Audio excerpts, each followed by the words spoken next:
नमस्कार। कहानियों के इस सफ़र में आप सबका बहुत स्वागत है। आज हम सुनेंगे मुंशी प्रेमचंद जी द्वारा लिखित कहानी डिक्री के रुपए। कहानी शुरू करने से पहले मेरा आप सबसे विनम्र निवेदन है, यदि मेरे द्वारा सुनाई गई कहानियाँ आप सबको पसंद आती हों तो कृपया मेरे चैनल को ज़रूर सब्सक्राइब करें और अपने मित्रों में भी शेयर करें। तो चलिए शुरू करते हैं। नईम और कैलाश में इतनी शारीरिक, मानसिक, नैतिक और सामाजिक अभिन्नता थी जितनी दो प्राणियों में हो सकती है। नईम दीर्घकाय विशाल वृक्ष था, कैलाश बाग का कोमल पौधा। नईम को क्रिकेट और फुटबॉल, सैर और शिकार का व्यसन था, कैलाश को पुस्तकावलोकन का। नईम एक विनोदशील, वाक्चातुर्य, निर्द्वंद, हास्यप्रिय, विलासी युवक था। उसे कल की चिंता कभी न सताती थी। विद्यालय उसके लिए क्रीड़ा का स्थान था और कभी कभी बेंच पर खड़े होने का। इसके प्रतिकूल कैलाश एक एकांत प्रिय, आलसी, व्यायाम से कोसों भागने वाला, आमोद प्रमोद से दूर रहने वाला, चिंताशील, आदर्शवादी जीव था। वह भविष्य की कल्पनाओं से विकल रहता था। नईम में सुख संपन्न उच्च पदाधिकारी पिता का एकमात्र पुत्र था। कैलाश एक साधारण व्यवसायी के कई पुत्रों में से एक। उसे पुस्तकों के लिए काफी धन न मिलता था, मांग जांच कर काम निकाला करता था। एक के लिए जीवन आनंद का स्वप्न था और दूसरों के लिए विपत्तियों का बोझ। पर इतनी विषमताओं के होते हुए भी उन दोनों में घनिष्ठ मैत्री और निस्वार्थ विशुद्ध प्रेम था।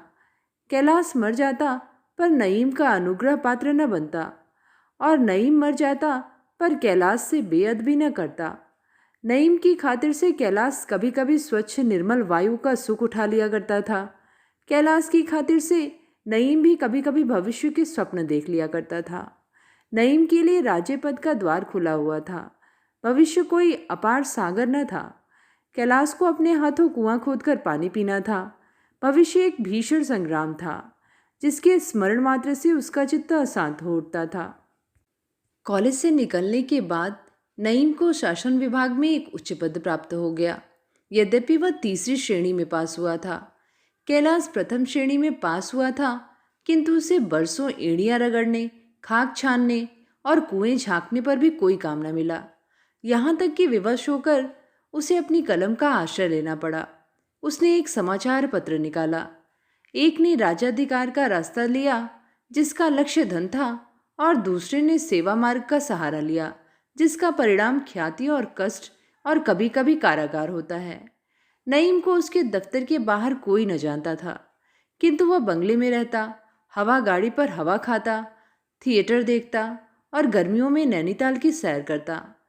कैलाश को सारा संसार जानता था, पर उसके रहने का मकान कच्चा था।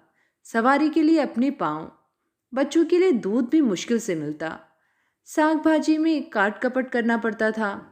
नईम के लिए सबसे बड़े सौभाग्य की बात यह थी कि उसके केवल एक पुत्र था, पर कैलाश के लिए सबसे बड़े दुर्भाग्य की बात उसकी संतान वृद्धि थी, जो उसे पनपने न देती थी। दोनों मित्रों में पत्र व्यवहार होता रहता था। कभी कभी दोनों में मुलाकात भी हो जाती थी। नईम कहता था, यार तुम ही मजे में हो, देश और जाति की कुछ सेवा तो कर रहे हो।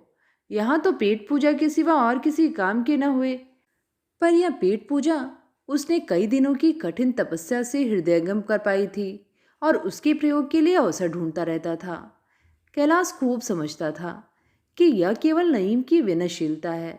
यह मेरी कुदशा से दुखी होकर मुझे इस उपाय से सांत्वना देना चाहता है। इसीलिए यह अपनी वास्तविक स्थिति को उससे छिपाने का विफल प्रयत्न किया करता था। विष्णुपुर की रियासत में हाहाकार मचा हुआ था। रियासत का मैनेजर अपने बंगले में ठीक दोपहर के समय सैकड़ों आदमियों के सामने कत्ल कर दिया गया था। यद्यपि खूनी भाग गया था, पर अधिकारियों को संदेह था कि कुंवर साहब की दुष्प्रेरणा से ही यह हत्याभिनय हुआ है। कुंवर साहब अभी बालिग न हुए थे। रियासत का प्रबंध कोर्ट ऑफ वार्ड द्वारा होता था। मैनेजर पर कुंवर साहब की देखरेख का भार भी था। विलासप्रिय कुंवर को मैनेजर का हस्तक्षेप बहुत ही बुरा मालूम होता था। दोनों में बरसों से मनमुटाव था। यहाँ तक कि कई बार प्रत्यक्ष कटु वाक्यों की नौबत भी आ पहुंची थी। अतएव कुंवर साहब पर संदेह होना स्वाभाविक ही था। इस घटना का अनुसंधान करने के लिए जिले के हाकिम ने मिर्जा नईम को नियुक्त किया। किसी पुलिस कर्मचारी द्वारा तहकीकात कराने में कुंवर साहब के अपमान का भय था। नईम को अपने भाग्य निर्माण का स्वर्ण सुयोग प्राप्त हुआ। वह न त्यागी था न ज्ञानी। सभी उसके चरित्र की दुर्बलता से परिचित थे। अगर कोई न जानता था तो हुक्काम लोग। कुंवर साहब ने मुंह मांगी मुराद पाई। नईम जब विष्णुपुर पहुंचा तो उसका असामान्य आदर सत्कार हुआ। भेंटें चढ़ने लगी। अर्दली से चपरासी, पेशकार, साइस, बावर्ची, खिदमतगार तक सभी के मुंह तर और मुट्ठियां गर्म होने लगीं। कुंवर साहब के हवाली मवाली रात दिन घेरे रहते, मानो दामाद ससुराल आया हो। एक दिन प्रातःकाल कुंवर साहब की माता आकर नईम के सामने अपना हाथ बांधकर खड़ी हो गई। नईम लेटा हुआ हुक्का पी रहा था। तब संयम और वैधव्य की यह तेजस्वी प्रतिमा देखकर उठ बैठा। रानी उसकी ओर वात्सल्यपूर्ण लोचनों से देखती हुई बोली, हुजूर, मेरे बेटे का जीवन आपके हाथ में है। आप ही उसके भाग्य विधाता हैं। आपको उसी माता की सौगंध है जिसके आप सुयोग्य पुत्र हैं। मेरे लाल की रक्षा कीजिएगा। मैं तन मन धन आपके चरणों पर अर्पित करती हूँ। स्वार्थ ने दया के संयोग से नईम को पूर्ण रीति से वशीभूत कर लिया। उसी दिन कैलाश नईम से मिलने आया। दोनों मित्र बड़े तपाक से गले मिले। नईम ने बातों बातों में यह संपूर्ण वृत्तांत कह सुनाया और कैलाश पर अपने कृत्य का औचित्य सिद्ध करना चाहा। कैलाश ने कहा, मेरे विचार में पाप सदैव पाप है, चाहे वह किसी आवरण में मंडित हो। नईम, और मेरा विचार है कि अगर गुनाह से किसी की जान बचती हो तो वह ऐन सवाब है। कुंवर साहब अभी नौजवान आदमी हैं, बहुत ही होनहार, बुद्धिमान, उदार और सहृदय हैं। आप उनसे मिले तो खुश हो जाए। उनका स्वभाव अत्यंत विनम्र है। मैनेजर, जो यथार्थ में दुष्ट प्रकृति का मनुष्य था, बरबस कुंवर साहब को दिख दिया करता था। यहाँ तक कि एक मोटर कार के लिए रुपए न स्वीकार किए, न सिफारिश।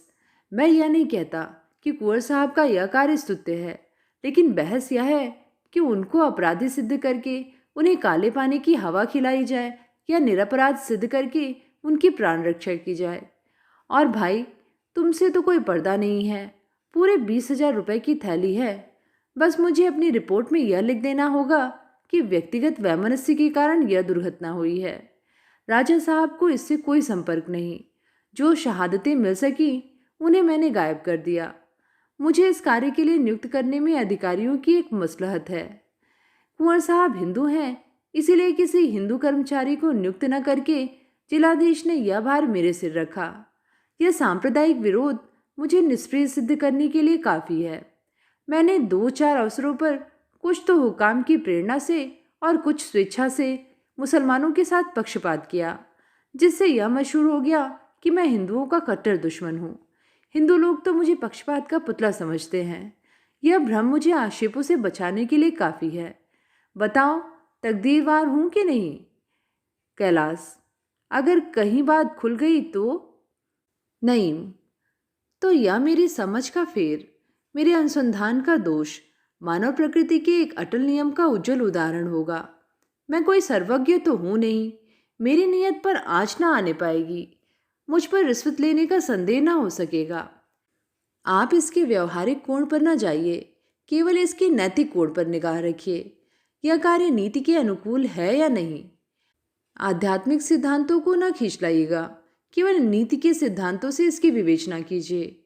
कैलाश, इसका एक अनिवार्य फल यह होगा कि दूसरे रईसों को भी ऐसे दुष्कृत्यों की उत्तेजना मिलेगी। धन से बड़े पापों पर पर्दा पड़ सकता है। इस विचार के फैलने का फल कितना भयंकर होगा, इसका आप स्वयं अनुमान कर सकते हैं। नहीं जी नहीं, मैं यह अनुमान नहीं कर सकता। रिश्वत अब भी 90% अभियोगों पर पर्दा डालती है। फिर भी पाप का भय प्रत्येक हृदय में है। दोनों मित्रों में देर तक इस विषय पर तर्क वितर्क होता रहा, लेकिन कैलाश का न्याय विचार नईम के हास्य और व्यंग से पेश न पा सका। विष्णुपुर के हत्याकांड पर समाचार पत्रों में आलोचना होने लगी। सभी पत्र एक स्वर से राय साहब को ही लांछित करते और गवर्नमेंट को राजा साहब से अनुचित पक्षपात करने का दोष लगाते, लेकिन इसके साथ यह भी लिख देते थे कि अभी यह अभियोग विचाराधीन है, इसीलिए इस पर टीका नहीं की जा सकती। मिर्जा नईम ने अपनी खोज को सत्य का रूप देने के लिए पूरा 1 महीना व्यतीत किया। जब उनकी रिपोर्ट प्रकाशित हुई तो राजनीतिक क्षेत्र में विप्लव मच गया। जनता के संदेह की पुष्टि हो गई। कैलाश के सामने अब एक जटिल समस्या उपस्थित हुई। अभी तक उसने इस रिपोर्ट पर एकमात्र मौन धारण कर रखा था। वह यह निश्चय न कर सकता था कि क्या लिखूं। गवर्नमेंट का पक्ष लेना अपनी अंतरात्मा को पद्दलित करना था, आत्म स्वातंत्र्य का बलिदान करना था, पर मौन रहना और भी अपमानजनक था। अंत में जब सहयोगियों में 2-4 ने उसके ऊपर सांकेतिक रूप से आक्षेप लगाना शुरू किया कि उनका मौन निरर्थक नहीं है, तब उसके लिए तटस्थ रहना असह्य हो गया। उसके वैयक्तिक तथा जातीय कर्तव्य में घोर संग्राम होने लगा। उस मैत्री को जिसके अंकुर 25 साल पहले हृदय में अंकुरित हुए थे और अब जो एक सघन विशाल वृक्ष का रूप धारण कर चुकी थी, हृदय से निकालना हृदय को चीरना था। वह मित्र जो उसके दुख में दुखी और सुख में सुखी होता था, जिसका हृदय नित्य उसकी सहायता के लिए तत्पर रहता था, जिसके घर में जाकर वह अपनी चिंताओं को भूल जाता था, जिसके दर्शन मात्र से ही उसे आश्वासन, दृढ़ता तथा मनोबल प्राप्त होता था, उसी मित्र की जड़ खोदनी पड़ेगी। वह बुरी शायद थी जब मैंने संपादकीय क्षेत्र में पदार्पण किया, नहीं तो आज इस धर्म संकट में क्यों पड़ता। कितना घोर विश्वासघात होगा। विश्वास मैत्री का मुख्य अंग है। नईम ने मुझे अपना विश्वास पात्र बनाया है, मुझसे कभी पर्दा नहीं रखा। उसके उन गुप्त रहस्यों को प्रकाश में लाना उसके प्रति घोर अन्याय होगा। नहीं, मैं मैत्री को कलंकित न करूंगा, उसकी निर्मल कीर्ति पर धब्बा न लगाऊंगा, मैत्री पर वज्राघात न करूंगा। ईश्वर वह दिन न लाए कि मेरे हाथों नईम का अहित हो। मुझे पूर्ण विश्वास है, यदि मुझ पर कोई संकट पड़े तो नईम मेरे लिए प्राण तक दे देने को तैयार हो जाएगा। उसी मित्र को मैं संसार के सामने अपमानित करूं, उसकी गर्दन पर कुठार चलाऊं? भगवान मुझे वह दिन न दिखाना। लेकिन जातीय कर्तव्य का पक्ष भी निरस्त्र न था। पत्र का संपादक परंपरागत नियमों के अनुसार जाति का सेवक है। वह जो कुछ देखता है जाति की विराट दृष्टि से देखता है। वह जो कुछ विचार करता है उस पर भी जातीयता की छाप लगी होती है। नित्य जाति के विस्तृत विचार क्षेत्र में विचरण करते रहने से व्यक्ति का महत्व दृष्टि में अत्यंत संकीर्ण हो जाता है। वह व्यक्ति को शूद्र, तुच्छ, नगण्य कहने लगता है। व्यक्ति को जाति पर बलि देना उसकी नीति का प्रथम अंग है। यहाँ तक कि बहुधा अपने स्वार्थ को भी जाति पर वार देता है। उसके जीवन का लक्ष्य महान आत्माओं का अनुगामी होता है, जिन्होंने राष्ट्र का निर्माण किया है। उनकी कीर्ति अमर हो गई है, जो दलित राष्ट्रों के उद्धारक हो गए हैं। वह यथाशक्ति कोई काम ऐसा नहीं कर सकता जिससे उसके पूर्वजों की उज्जवल विरुदावली में कालिमा लगने का भय हो। कैलाश राजनीतिक क्षेत्र में बहुत कुछ यश और गौरव प्राप्त कर चुका था। उसकी सम्मति आदर की दृष्टि से देखी जाती थी। उसके निर्भीक विचारों ने, उसकी निष्पक्ष टीकाओं ने उसे संपादक मंडली का प्रमुख नेता बना दिया था। अतएव इस विचार पर मैत्री का निर्वाह केवल उसकी नीति और आदर्शी के विरुद्ध नहीं, उसके मनोगत भावों के भी विरुद्ध था। इसमें उसका अपमान था, आत्मपतन था, भीरुता थी। यह कर्तव्य पथ से विमुख होना और राजनीतिक क्षेत्र में सदैव के लिए बहिष्कृत हो जाना था। एक व्यक्ति की, चाहे वह मेरा कितना ही आत्मीय क्यों न हो, राष्ट्र के सामने क्या हस्ती है। नईम के बनने या बिगड़ने से राष्ट्र पर कोई असर न पड़ेगा, लेकिन शासन की निरंकुशता और अत्याचार पर पर्दा डालना राष्ट्र के लिए भयंकर सिद्ध हो सकता है। उसे इसकी परवाह न थी कि मेरी आलोचना का प्रत्यक्ष कोई असर होगा या नहीं। संपादक की दृष्टि में अपनी सम्मति सिंहनाद के समान प्रतीत होती है कि मेरी लेखनी शासन को कंपायमान कर देगी, विश्व को हिला देगी। शायद सारा संसार मेरी कलम की सरसराहट से थरा उठेगा। मेरे विचार प्रकट होते ही युगांतर उपस्थित कर देंगे। नईम मेरा मित्र है, किंतु राष्ट्र मेरा इष्ट है। मित्र के पद की रक्षा के लिए क्या अपने इष्ट पर प्राणघातक आघात करूं? कई दिनों तक कैलाश के व्यक्तिगत और संपादक के कर्तव्यों में संघर्ष होता रहा। अंत को जाति ने व्यक्ति को परास्त कर दिया। उसने निश्चय किया कि मैं इस रहस्य का यथार्थ स्वरूप दिखा दूंगा। शासन के अनुत्तरदायित्व को जनता के सामने खोल कर रख दूंगा। शासन विभाग के कर्मचारियों की स्वार्थ लोलुपता का नमूना लिखा दूंगा। दुनिया को दिखा दूंगा कि सरकार किनकी आंखों से देखती है, किनके कानों से सुनती है। उसकी क्षमता, अक्षमता, उसकी अयोग्यता, उसकी दुर्बलता को प्रमाणित करने का इससे बढ़कर और कौन सा उदाहरण मिल सकता है। नईम मेरा मित्र है तो हो, जाति के सामने वह कोई चीज नहीं है। उसकी हानि के भय से मैं राष्ट्रीय कर्तव्य से क्यों मुंह फेरूं? अपनी आत्मा को क्यों दूषित करूं? अपनी स्वाधीनता को क्यों कलंकित करूं? आह, प्राणों से प्रिय नईम, मुझे क्षमा करना। आज तुम जैसे मित्र रत्न को मैं अपने कर्तव्य की बेदी पर बलि चढ़ाता हूँ, मगर तुम्हारी जगह अगर मेरा पुत्र होता तो उसे भी इसी कर्तव्य की बलि वेदी पर भेंट कर देता। दूसरे दिन कैलाश ने इस घटना की मीमांसा शुरू की। जो कुछ उसने नईम से सुना था वह सब एक लेखमाला के रूप में प्रकाशित करने लगा। घर का भेदी लंका ढाए। अन्य संपादकों को जहां अनुमान, तर्क और युक्ति के आधार पर अपना मत स्थिर करना पड़ता था और इसीलिए वे कितनी ही अनर्गल अपवादपूर्ण बातें लिख डालते थे, वहां कैलाश की टिप्पणियां प्रत्यक्ष प्रमाणों से युक्त होती थीं। वह पते पते की बात कहता था और उस निर्भीकता के साथ जो दिव्य अनुभव का निर्देश करती थी। उसके लेखों में विस्तार कम पर सार अधिक होता था। उसने नईम को भी न छोड़ा, उसकी स्वार्थ लिप्सा का खूब खाका उड़ाया, यहाँ तक कि वह धन की संख्या भी लिख दी जो इस कुत्सित व्यापार पर पर्दा डालने के लिए उसे दी गई थी। सबसे मजे की बात यह थी कि उसने नईम से एक राष्ट्रीय गुप्तचर की मुलाकात का भी उल्लेख किया जिसने नईम को रुपए लेते हुए देखा था। अंत में गवर्नमेंट को भी चैलेंज दिया कि जो उसमें साहस हो तो मेरे प्रमाणों को झूठा साबित कर दे। इतना ही नहीं, उसने यह वार्तालाप भी अक्षरशः प्रकाशित कर दिया जो उसके और नईम के बीच हुआ था। रानी का नईम के पास आना, उसके पैरों पर गिरना, कुंवर साहब का नईम के पास नाना प्रकार के तोहफे लेकर जाना, इन सभी प्रसंगों ने उसके लेखों में एक जासूसी उपन्यास का मजा पैदा कर दिया। इन लेखों ने राजनीतिक क्षेत्र में हलचल मचा दी। पत्र संपादकों को अधिकारियों पर निशाने लगाने के लिए ऐसे अवसर बड़े सौभाग्य से प्राप्त होते हैं। जगह जगह शासन की इस करतूत की निंदा करने के लिए सभाएं होने लगी। कई सदस्यों ने व्यवस्थापक सभा में इस विषय पर प्रश्न करने की घोषणा की। शासकों को कभी ऐसी मुंह की न खानी पड़ी थी। आखिर उन्हें अपनी मान रक्षा के लिए इसके सिवा और कोई उपाय न सूझा कि वे मिर्जा नईम को कैलाश पर मानहानि का अभियोग चलाने के लिए विवश करें। कैलाश पर इस्तगासा दायर हुआ। मिर्जा नईम की ओर से सरकार पैरवी करती थी। कैलाश स्वयं अपनी पैरवी कर रहा था। न्याय के प्रमुख संरक्षकों, वकील, बैरिस्टरों ने किसी अज्ञात कारण से उसकी पैरवी करना अस्वीकार किया। न्यायाधीश को हारकर कैलाश को कानून की सनद न रखते हुए भी अपने मुकदमे की पैरवी करने की आज्ञा देनी पड़ी। महीनों अभियोग चलता रहा। जनता में सनसनी फैल गई। रोज हजारों आदमी अदालत में एकत्र होते थे। बाजारों में अभियोग की रिपोर्ट पढ़ने के लिए समाचार पत्रों की लूट होती थी। चतुर पाठक पढ़े हुए पत्रों से घड़ी रात जाते जाते दुगने पैसे खड़े कर लेते थे, क्योंकि उस समय तक पत्र विक्रेताओं के पास कोई पत्र बचने न पाता था। जिन बातों का ज्ञान पहले गिने गिनाए पत्र ग्राहकों को था, उन पर अब जनता की टिप्पणी होने लगी। नईम की मिट्टी कभी इतनी खराब नहीं हुई थी। गली गली, घर घर उसी की चर्चा थी। जनता का क्रोध उसी पर केंद्रित हो गया था। वह दिन भी स्मरणीय रहेगा जब दोनों सच्चे, एक दूसरे पर प्राण देने वाले मित्र अदालत में आमने सामने खड़े हुए और कैलाश ने मिर्जा नईम से जिरह करनी शुरू की। कैलाश को ऐसा मानसिक कष्ट हो रहा था मानो वह नईम की गर्दन पर तलवार चलाने जा रहा हो, और नईम के लिए तो अग्नि परीक्षा थी ही।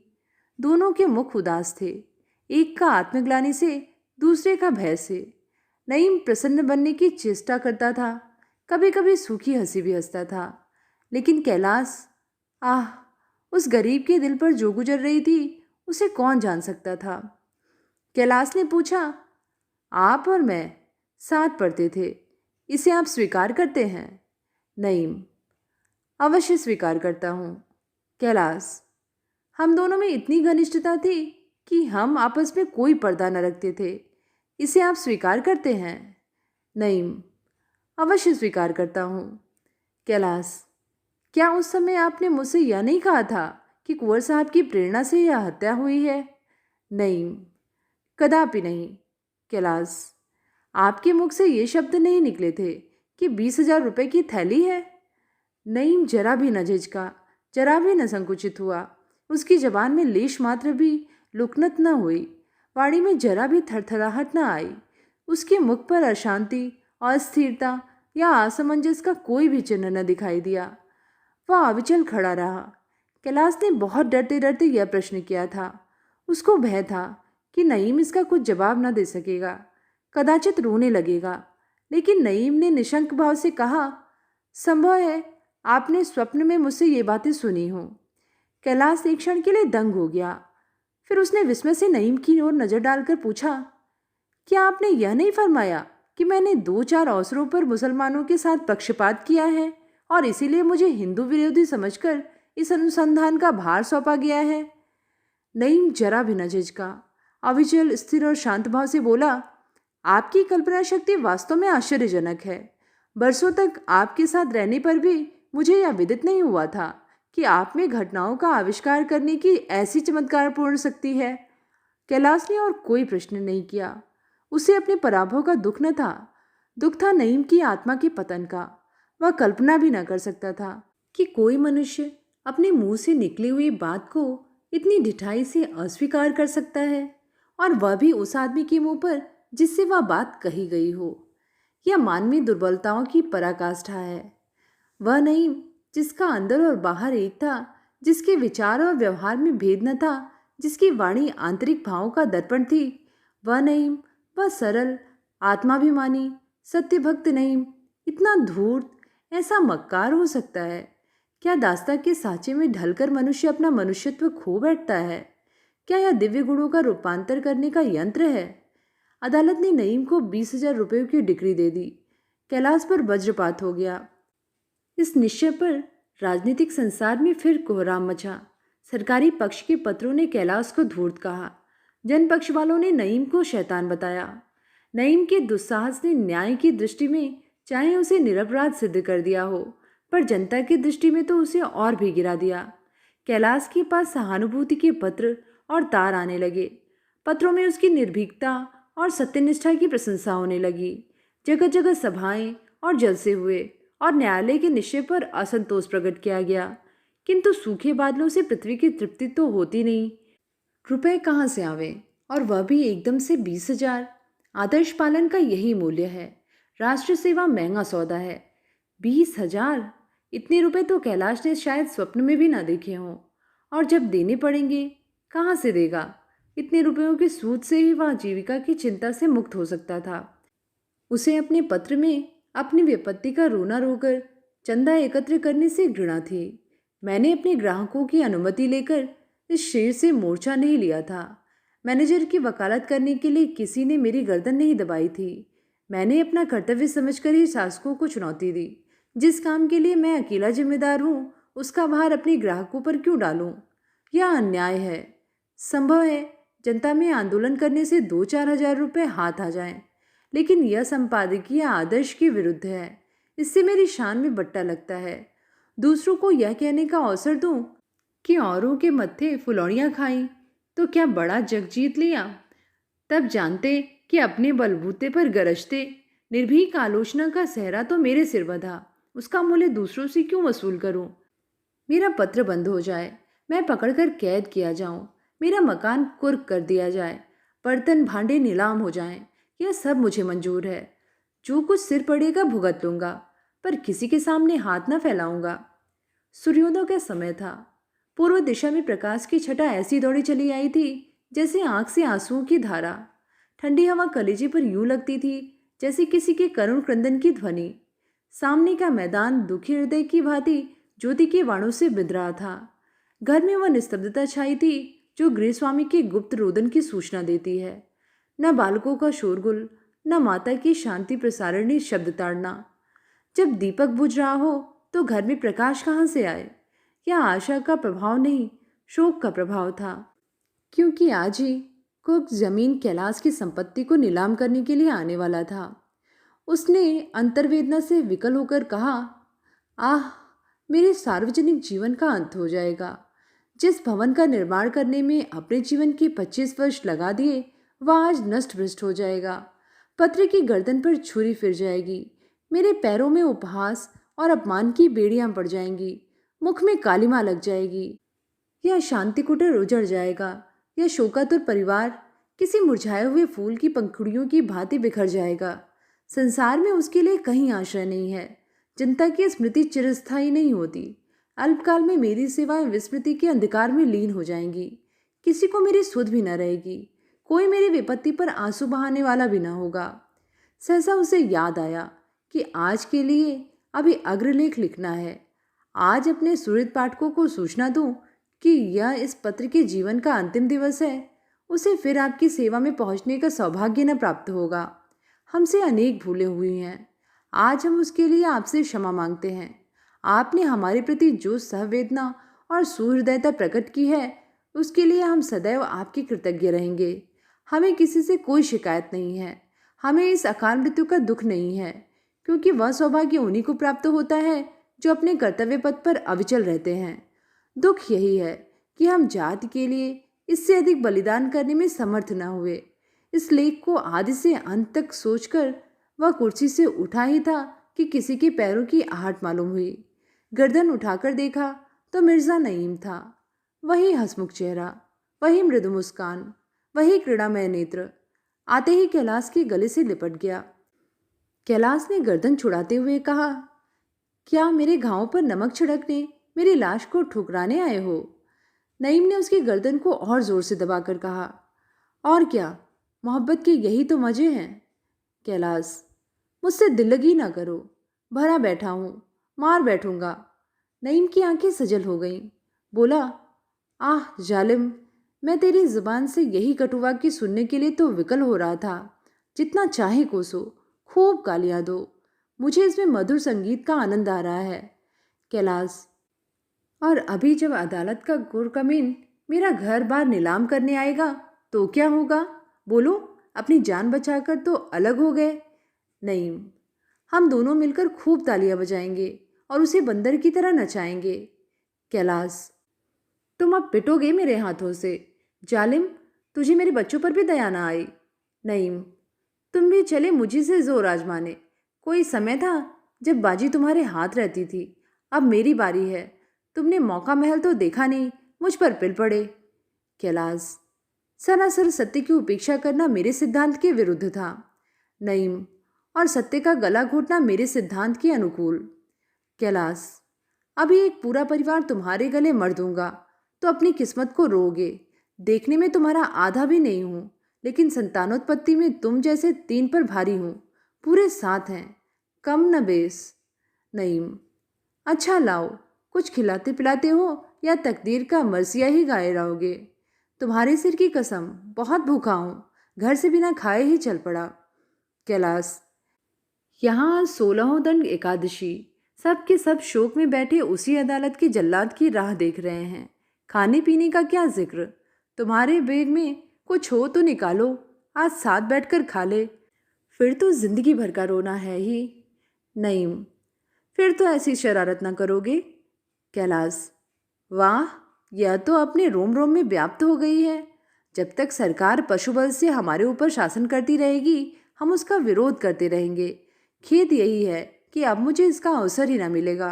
किंतु तुम्हें 20,000 रुपये में से 20 रुपये भी ना मिलेंगे। यहाँ रद्दियों के ढेर के सिवा और कुछ नहीं है। नईम, अजी, मैं तुमसे 20,000 रुपये की जगह उसका 5 गुना वसूल कर लूँगा। तुम किस फेर में हो? कैलाश, मुंह धो रखिए। नईम, मुझे रुपए की ज़रूरत है, आओ कोई समझौता कर लो। कैलाश, कुंवर साहब के 20,000 रुपये डकार गए, फिर भी अभी संतोष नहीं हुआ। नईम, सरकारी कर्मचारियों द्वारा मामला करने में और भी जेरबारी होगी। कैलाश, अरे तो क्या मामला कर लूँ? यहाँ कागजों के सिवा और कुछ हो भी तो? नईम, मेरा ऋण चुकाने भर को बहुत है। अच्छा, इसी बात पर समझौता कर लो कि मैं जो चीज़ चाहूँ ले लूँ, फिर रोना मत। कैलाश, अजी, तुम सारा दफ्तर सिर पर उठा ले जाओ, घर उठा ले जाओ, मुझे पकड़ ले जाओ और मीठे टुकड़े खिलाओ। कसम ले लो जो जरा भी चू करूँ। नईम, नहीं, मैं सिर्फ एक चीज़ चाहता हूँ, सिर्फ एक चीज़। कैलाश के कुतूहल की कोई सीमा न रही। सोचने लगा, मेरे पास ऐसी कौन सी वस्तु है? कहीं मुझसे मुसलमान होने को तो ना कहेगा। यही एक धर्म चीज़ है जिसका मूल्य 1 से लेकर असंख्य तक रखा जा सकता है। जरा देखूँ तो हजरत क्या कहते हैं। उसने पूछा, क्या चीज़? नईम, मिसेस कैलाश से 1 मिनट तक एकांत में बातचीत करने की आज्ञा। कैलाश ने नईम के सिर पर एक चपत जमा दिया।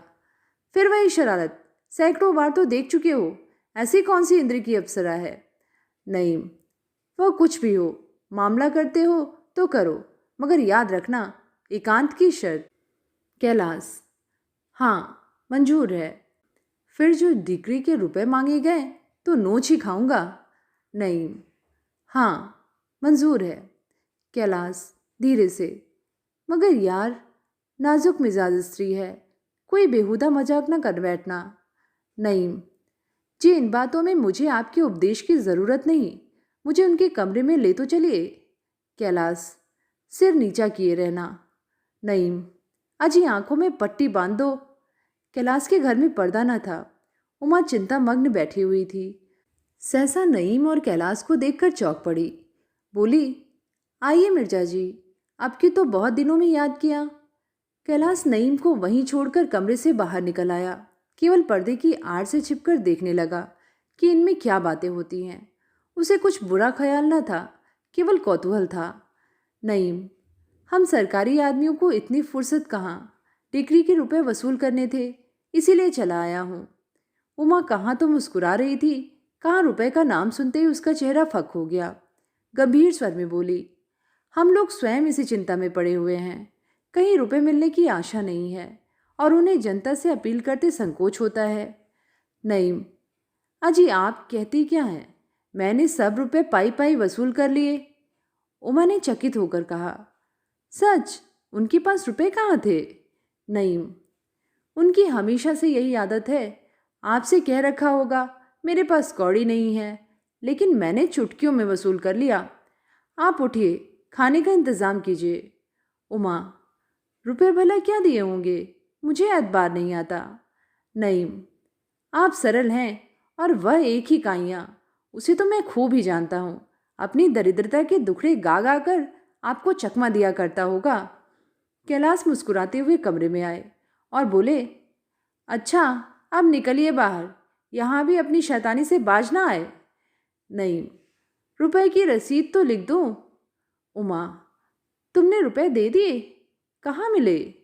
कैलाश, फिर कभी बतला दूंगा, उठिए हजरत। उमा, बताते क्यों नहीं, कहाँ मिले, मिर्जा जी से कौन पर्दा है। कैलाश, नईम, तुम उमा के सामने मेरी तौहीन करना चाहते हो। नईम, तुमने सारी दुनिया के सामने मेरी तौहीन नहीं की। कैलाश, तुम्हारी तौहीन की तो उसके लिए 20,000 रुपये नहीं देने पड़े। नईम, मैं भी उसी टकसाल के रुपए दे दूंगा।